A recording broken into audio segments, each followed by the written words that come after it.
A few years ago, there was an entity or a shadow person haunting my girlfriend's apartment, her mom's apartment, and a friend of ours across the parking lot apartment. It would haunt all three places. At night, we would look across the parking lot and see a shadow figure standing in the window. We would call a neighbor on the phone and she would check it out and see nothing in the window, but we can still see standing there. When it would haunt Jenny's apartment, my ex-girlfriend, it would be a flash of black across the wall like it was running from room to room. This was a time I was meditating a lot and trying to have an outer body experience.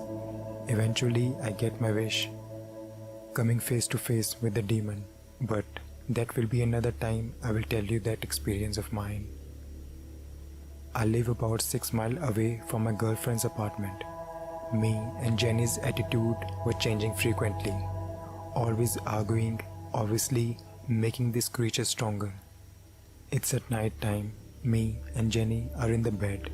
Next thing I know, I wake up, and the back of my head and neck gets really stiff and starts to vibrate and shake, and my head lifts up without my control. Jenny feels this and she sees me.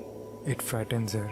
She just holds me and tells me it's going to be okay over and over again until it stopped. I hold her and tell her I'm okay. What are you doing? She says my head was shaking. I thought you were having a seizure. I told her no, everything's fine. Go back to sleep. I knew everything was not alright. I didn't know what that was.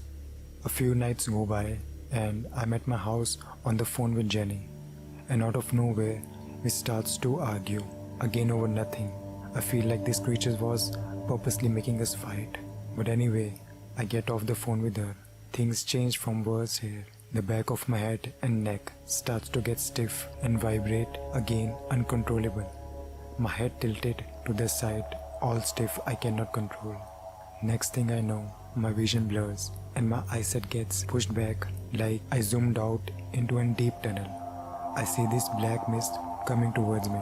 It goes inside of me and I can feel him, this creature everywhere. But the worst part of all is that I cannot control my body. I storm out of my house into the night. This thing controlling my body, I am panicking on the inside. I know every intention this creature wants to do. It wants to go to Jenny's apartment and murder her basically. It's pitch black outside. I live in a country, there is woods everywhere. This creature is forcing me to walk this road in the middle of the night towards my girlfriend's apartment. I can feel his thoughts, his emotion, it's horrible.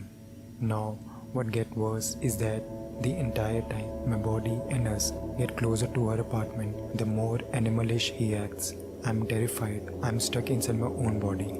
He starts to speak in tongue, a language I have never heard before, while slobbering and spitting all over the place. Almost each car that passed by me slows down close enough to see, then they would race down roadway. By their reaction, it's frightening me more. I believe those people driving by also saw my eyes were completely black. I'm walking closer and closer to her place, trying to gain control over my body. It is not working. As I'm walking down the road, I listen to him talk. It is not my voice, it is not the language of this earth. I'm panicking more and more because we are close about 200 yards from our place. I'm begging for somebody to help me. I walk past the cowboy church, maybe a pastor can help me if he sees me. I walk by the church, nobody is there. Another church about 50 yards up ahead. On the road, on the left people are there, it is open. I could hear them worshipping Jesus Christ. I know miracles in Jesus doesn't exist because the second I walk past the parking lot of the second church, I could feel this creature getting ripped out of me. It takes all the air out of my lung. I fall to the ground on my knees, gasping of air. I vomit. After I collect myself, I look around, I look ahead, and I realize I was about 80 yards from Jenny's apartment. I starts to cry my eyes out, almost puking again. I cannot believe I was possessed. I turned around and ran the whole way 6 miles back to my house crying. This is a true story. It haunts me to this day.